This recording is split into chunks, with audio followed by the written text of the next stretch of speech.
बाबा जी फरमाते सन ना, जिनका अमल बेगर्ज है उनकी जजा फिर कुछ और है।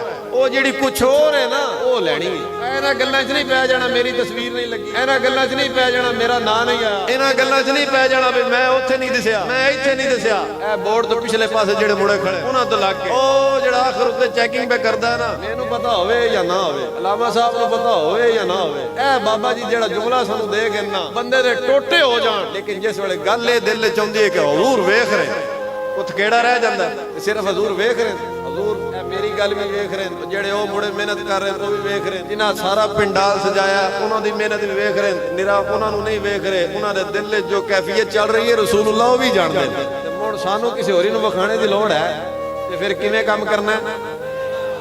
ते जिनका अमल बेगर्ज है उनकी जजा फिर कुछ और है, वो जजा लैनी जरा समझ आ गई। काम इंज करना है बेलोस हो के इखलास नाल, जिस जड़े तुसीं खड़ोगे हजूर दा दीन तख्त उत्ते आ जाएगा।